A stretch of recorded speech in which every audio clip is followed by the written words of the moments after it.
Good morning. Today, on this April Fool's Day, we look at Judges 13, 14, and 15.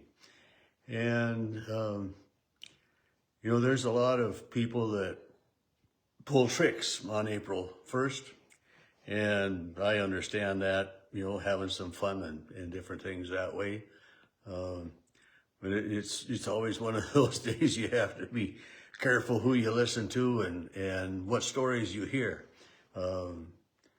The messages, not just stories that we hear in the Bible, are they're real life. They happened, and they're these books that we're reading now. These books of history are the story of the Israelites as they are learning who they are.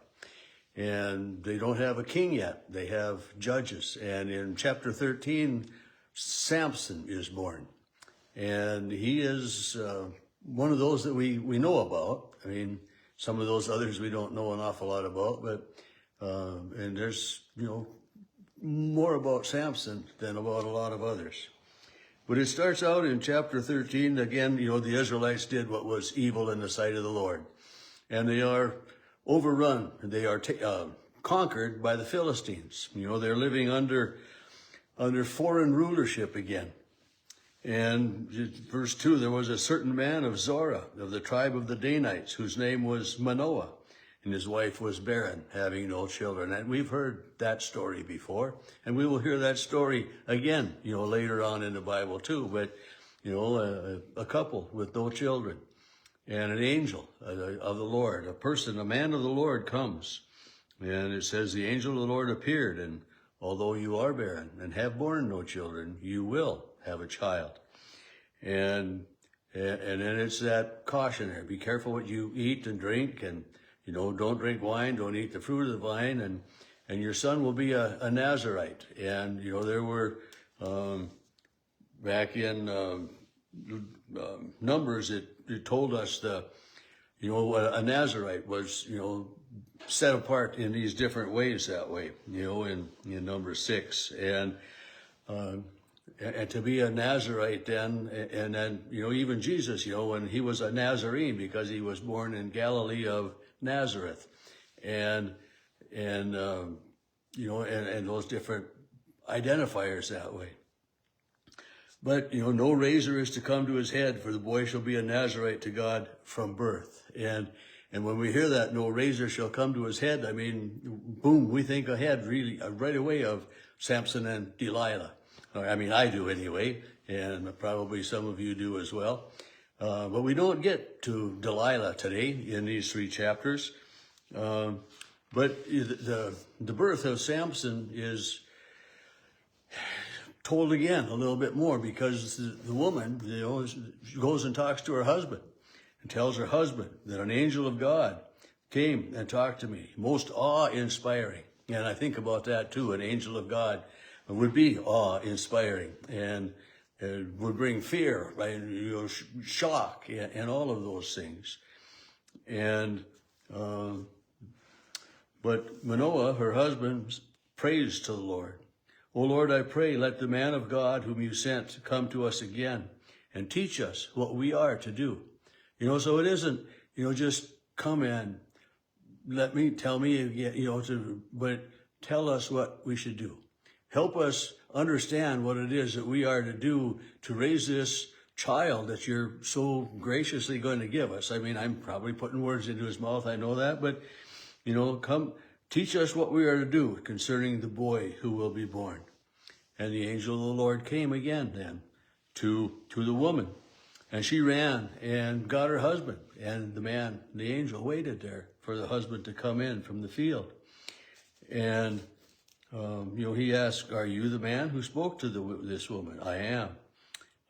Now then, when your words come true, what is to be the boy's rule of life, and what is he to do? He wants to know how to live, how to raise his child, and what it is that God would have him do. And I think about that, how many of us, wonder about what God would have us do, and I remember a person, when I asked him one time, what made you decide to be what you are? And he said, it felt like what God wanted me to do. And I thought, wow, what a beautiful answer, you know. Anyway, and this, the angel says, let the woman give heed to all that I said. She may not eat of anything that comes from the vine. She is not to drink wine or strong drink or eat anything unclean, and to observe all that I have commanded us. And so then he wants to make an offering to this angel. And the angel says, oh, no, make the offering to God, you know, not to me. And he makes an offering then to God. But then it's still, you know, when he comes to realize in verse 21, he realized it was the angel of the Lord. And he said to his wife, we shall certainly die, for we have seen God. And of course, she says to him, yeah, why would God kill us if he wants us to be the parents of this child, you know? I mean, it's, you know, if the Lord had meant to kill us, he would not accept a burnt offering. He would not accept a grain offering, or he would not show us these things or announce not such things as these. I mean, you know, God isn't going to tell us this beautiful story of hope and of promise, and then, you know, she's thinking a little bit more clearly than Manoah is. And the woman bears a son and names him Samson. And it says the Spirit of the Lord began to stir in him, you know, and this is just, you know, God with this child. And when he grows up, he gets to be a little older, he goes down in chapter 14 to a town of Timnah, and he sees a Philistine woman, and he marries this Philistine woman. And, you know, the Israelites are not supposed to marry these foreign women, Philistine women. And even though the Philistines were the nation, you know, ruling them right now, you know, but so Samson, this person promised by God, put on this earth for a purpose by God, goes against what one of the commandments is, you know, not to marry. But he marries this woman. And his parents, you know, why must you go to, arsn't there a woman among us, you know, and all of this and everything? But Samson goes down, and as he's on his way, then you know, the story of the lion roars and comes out, but he kills this lion, and he didn't tell anybody about it. And then he was down there with the woman, and he returned later on, and you know, a week or 10 days or whatever later, a month, you know, and the carcass of the lion is there, and there's a beehive in it, a swarm of bees in the body of lion, and honey, and he takes some honey out, and this comes to be a test, you know, as Samson is there, and there's, you know, there's the 7-day feast and preparations for the wedding, and Samson poses this riddle to them. You know, if you can explain it to me, then I will give you 30 garments of linen, but if not, you will give me this. And so he says, out of the eater came something to eat, and out of the strong came something sweet. And it's, you know, we know what happens here, but these people can't figure it out, of course. And the woman says, oh, if you love me, you will tell me.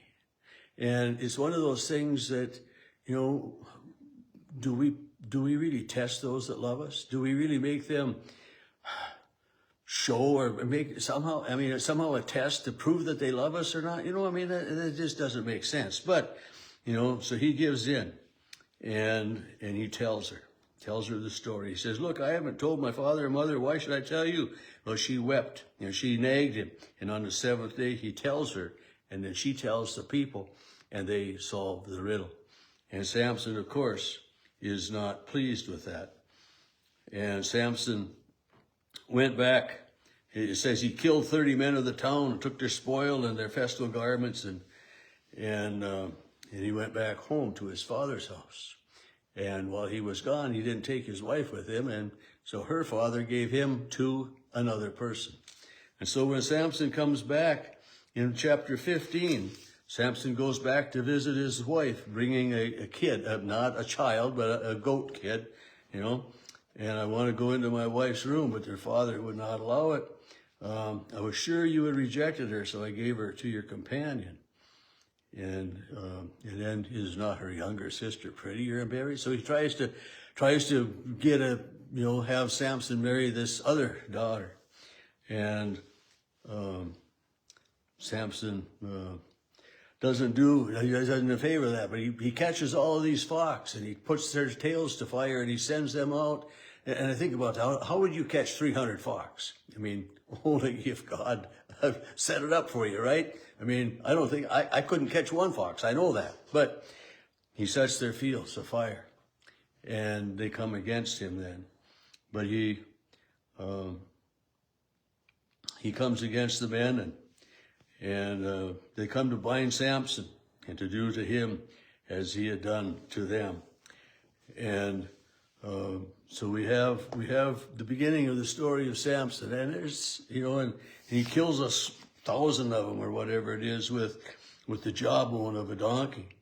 And it's the only way these things could be happening if God is with Samson.